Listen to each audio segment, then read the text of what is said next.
بسم اللہ الرحمن الرحیم۔ السلام علیکم ناظرین، امید ہے کہ آپ جہاں کہیں بھی ہوں گے بالکل ٹھیک ہوں گے، خیریت سے ہوں گے۔ ناظرین، آج کل ڈاکٹر ذاکر نائک صاحب پاکستان میں ہیں۔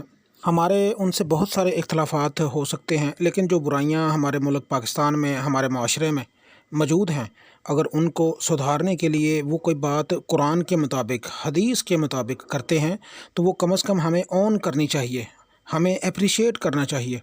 اب ایک خاتون اینکر کو انٹرویو دیتے ہوئے انہوں نے کہا کہ اگر آپ 20 منٹ تک ایک خاتون کو دیکھتے ہیں اور آپ کے جسم میں کوئی ہلچل پیدا نہیں ہوتی تو آپ میڈیکلی فٹ نہیں ہیں۔ انہوں نے یہ بات ایک برائڈر کانٹیکسٹ میں کی ہے۔ اب سرعام کے اقرار الحسن صاحب نے اختلاف کیا، حالانکہ انہوں نے 3 شادیاں کر رکھی ہیں۔ اب ناظرین، آتے ہیں محرم اور نامحرم پر۔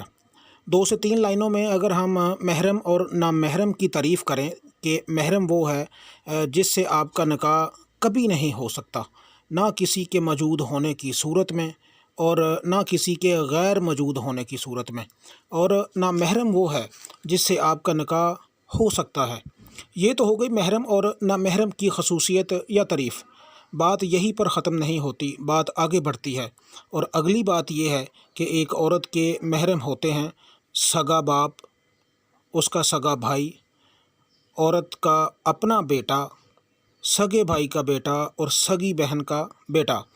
ایک جوان لڑکی یا عورت کو، یا شادی شدہ جوان لڑکی یا عورت کو ان محرم رشتوں کے سامنے جاتے ہوئے بھی اپنے لباس کا خاص خیال رکھنا پڑتا ہے، اپنے جسم کو ڈھانپنا پڑتا ہے۔ یعنی ان کے سامنے بھی ایک عورت غیر مناسب لباس میں نہیں جا سکتی، کیونکہ عورت کا مطلب ہے پردہ، کیونکہ ہم سمجھتے ہیں کہ عورت ایک بے حد قیمتی انسان ہے۔ جیسے قرآن پاک کو ہم غلاف میں رکھتے ہیں، ایسے ہی عورت کے گرد بھی ایک غلاف ہونا چاہیے کہ جس سے اس پر زمانے کی گرد، دھول، مٹی وغیرہ نہ پڑ سکے، یعنی کسی غیر محرم کی گندی نظر نہ پڑ سکے۔ اب آتے ہیں شوہر کی طرف۔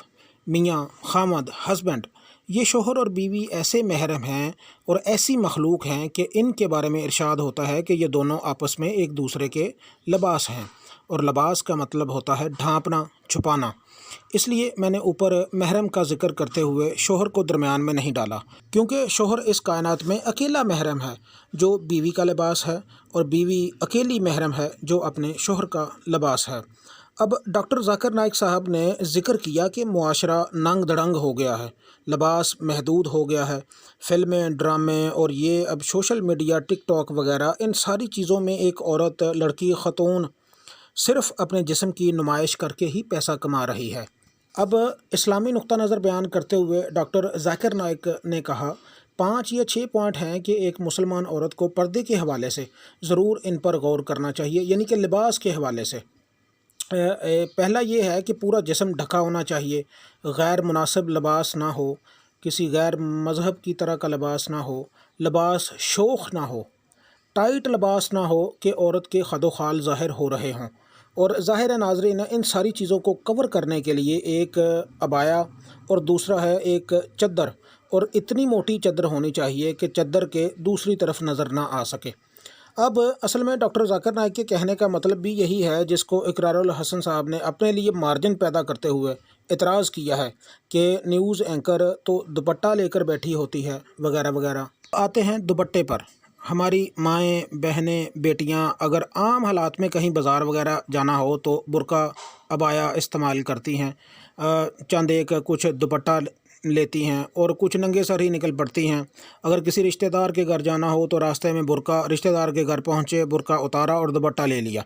اب یہ دوپٹہ لیا جاتا ہے، یہ بریک سی جالی کا ہوتا ہے جس کا لینا یا نہ لینا ایک برابر ہوتا ہے۔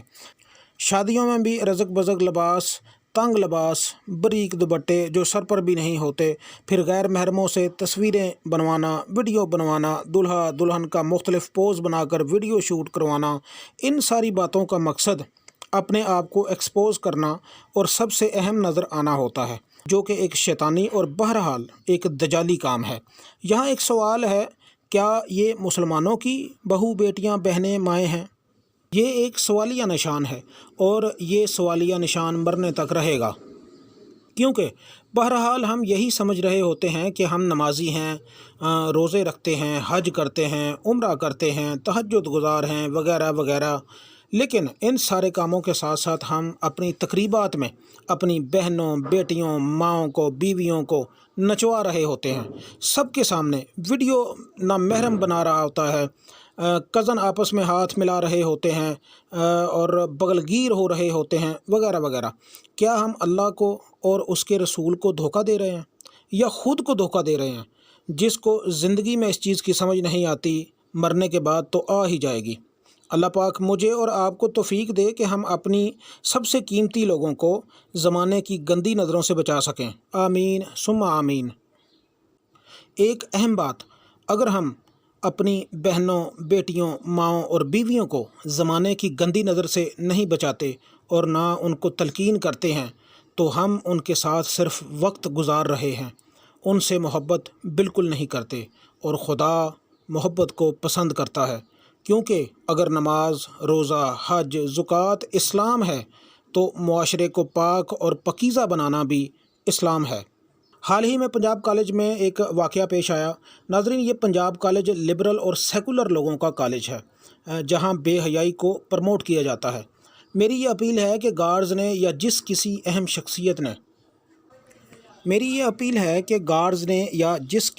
شخصیت نے اس بچی کا ریپ کیا، اس کو سرعام پھانسی پر لٹکایا جانا چاہیے، اور ان والدین کو بھی سزا ہونی چاہیے جو اپنی بچیوں کی تربیت اسلام کے مطابق نہیں کرتے، انہیں پردے کا حکم نہیں دیتے، انہیں محرم اور نامحرم کے بارے میں نہیں بتاتے کہ وہ خدا کی دی گئی کتنی قیمتی انسان ہے، پھر بعد میں ان کی چیخیں آسمان تک جا رہی ہوتی ہیں۔ اللہ پاک میری اور آپ کی بچیوں کی حفاظت فرمائے اور انہیں نامحرموں کی گندی نظروں سے بچائے، کیونکہ نامحرم کوئی کتنا بڑا ولی ہی کیوں نہ ہو، نامحرم ہی ہوتا ہے۔ مذکورہ بالا سارے کام ہو سکتے ہیں ناظرین اگر اس ملک میں اسلامی نظام کا نفاذ ہو جائے، لیکن ہم تو اسلامی نظام کا نام لینے والوں کو ماں بہن کی گالیاں نکالتے ہیں، ان کو حرام خور کہتے ہیں، حلوہ کھانے والا کہتے ہیں، تو اب پھر قیامت کا انتظار ہی ہے۔ اپنا اور اپنے بچوں کا خیال رکھیں۔ خدا حافظ۔